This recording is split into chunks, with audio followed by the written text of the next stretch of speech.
నిత్యం ప్రయాణికులతో రద్దీగా ఉండే విశాఖపట్నం అంతర్జాతీయ విమానాశ్రయం నేడు బోసిపోయింది. నిన్న అహ్మదాబాద్ లో జరిగిన భారీ విమాన ప్రమాదం నేపథ్యంలో ఈ రోజు ఎక్కువ మంది ప్రయాణికులు విమాన ప్రయాణం చేసేందుకు ఆసక్తి కనపరచలేదు. అత్యవసర ప్రయాణాలు చేసే వారే తప్ప మిగిలిన ప్రయాణికులు ఎక్కువ మంది ప్రయాణాలు రద్దు చేసుకున్నారు. దీంతో నిత్యం ప్రయాణికులు సందర్శకులతో రద్దీగా ఉండే విశాఖ విమానాశ్రయం వెలవెలబోయింది. దీనిపై మరింత సమాచారం మా వీబీసీ ఆన్ టీవీ ప్రతినిధి దుర్గాప్రసాద్ అందిస్తారు.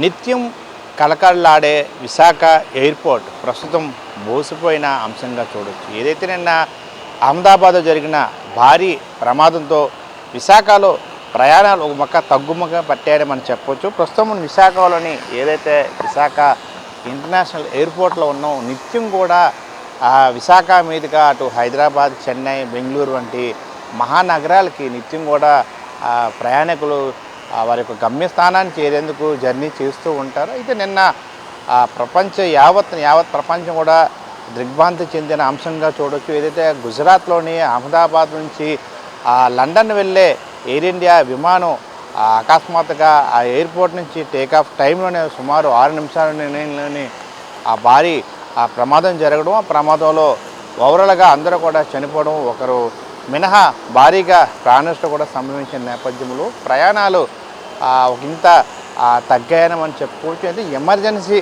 ప్రయాణాలు మినహా ఎవరైతే కొద్దిగా సమయం ఉంటుందో లేదా నెక్స్ట్ టైం వెళ్దాం అట్లా కాలక్షేమం కోసం లేకపోతే ఏదో పని లేకుండా ట్రావెల్ చేయాలి, ఏదో కొంచెం ఎమర్జెన్సీ లేని ప్రయాణాలు చాలామంది క్యాన్సిల్ చేసుకున్న అంశంగా మనం చూడవచ్చు. అయితే అత్యవసరంగా తప్పదు, ఖచ్చితంగా వెళ్ళి తీరాల్సిందే, అట్లాంటి వారు మాత్రమే ప్రయాణం చేస్తుండగా మనం చూడవచ్చు. ఏదైతే ప్రస్తుతం మన విజువల్స్లో చూస్తున్న ప్రకారంగా నిత్యం కూడా ఈ ఎయిర్పోర్ట్ ప్రాంగణం అంతా కూడా రద్దీగా ఉంటుంది. కానీ ఈరోజు ఉదయం నుంచి కూడా ఎయిర్పోర్ట్ పూర్తిగా బోసిపోయిన అంశంగా చూడవచ్చు.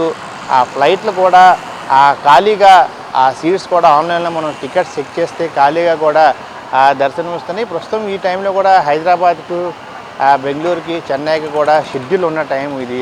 రద్దీగా ఉండే టైము ఆఫ్టర్ 12 తర్వాత 3 o'clock వరకు నిత్యం కూడా రద్దీగా ఉంటుంది. కానీ ప్రస్తుతం మనం చూస్తున్న అంశంలో చూసినట్లయితే ప్రయాణాలు చాలా తగ్గాయని చెప్పుకోవచ్చు. అయితే ఒక ఇంత భయోందోళన కూడా కొంతమంది ప్రయాణికులకు సంబంధించి ఉండే అంశంగా చూడవచ్చు. ఏదైతే భారీగా నిన్న స్థాయిలో అహ్మదాబాద్లో ప్రమాదం చోటు చేసుకోవడంలో, ఆ ప్రమాదంలో కూడా భారీగా ప్రాణ నష్టం సంభవించడంతో ప్రయాణాలు తాత్కాలికంగా కొంతమంది అయితే రద్దు చేసుకున్నట్టే కనిపిస్తుంది. మరోవైపు ట్రావెల్స్ ఏజెంట్ వాళ్ళు కూడా అదే చెప్తున్న అంశంగా చూడవచ్చు. ఎందుకంటే ఇప్పుడు విదేశాలకు వెళ్ళేవారు కూడా ఒకంత ఈ ప్రమాదం వారిలో ఒక ఆందోళన నెలకొన్న నేపథ్యంలో అత్యవసర ప్రయాణాల మినహా విదేశీ విద్య కావచ్చు లేదా ఏదైనా జాబ్ పర్పస్ వెళ్ళేవారు చాలామంది క్యాన్సిల్ చేసుకున్న అంశంగా కూడా వారు చూస్తున్నారు. అది ఈ నేపథ్యంలో మనం విశాఖ ఎయిర్పోర్ట్లో కూడా అదే అంశంగా మనం పరిగణించవచ్చు. ఎందుకంటే నిత్యం కూడా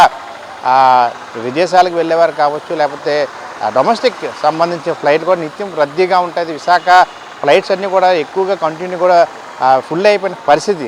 అట్లాంటిది నిన్న జరిగిన సంఘటనతో ఈరోజైతే విశాఖ ఎయిర్పోర్టు ఖాళీగా దర్శనమిస్తున్నాయి. అదేవిధంగా ఆన్లైన్లో మనం టికెట్స్ కూడా చూస్తుంటే కూడా ఖాళీగా దర్శనమిస్తున్న అంశాన్ని కూడా చూడవచ్చు. ఈ నేపథ్యంలో మనం ఎయిర్పోర్టు సందర్శకులతో కూడా నిత్యం రద్దీగా ఉంటుంది. ఎందుకంటే విదేశాలకు వెళ్ళేవారు లేదా డొమెస్టిక్ ఫ్లైట్స్ ద్వారా ఇండియాలో చాలా ప్లేస్ జర్నీ చేసేవాళ్ళు, వాళ్ళ బంధువులు వారు సెండ్ ఆఫ్ ఇచ్చేవారు, వారి ఫ్రెండ్స్ చాలా రావడం జరుగుతుంది. ఈ నేపథ్యంలో ఎప్పుడు కూడా ఎయిర్పోర్ట్ ప్రాంగణం అంతా కూడా బిజీగా ఉంటుంది, రద్దీగా ఉంటుంది.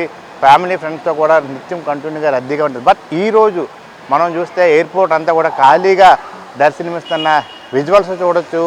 దీనికి ప్రధాన కారణం కూడా నిన్న జరిగిన ఆ సంఘటన నేపథ్యంలో చాలా మటుకు వాళ్ళ ప్రయాణాలు క్యాన్సిల్ చేసుకున్న అంశాన్ని చూడవచ్చు. ఈ నేపథ్యంలో విశాఖ ఎయిర్పోర్ట్ కూడా ఖాళీగా దర్శనమిస్తున్న అంశంగా మనం చూడవచ్చు.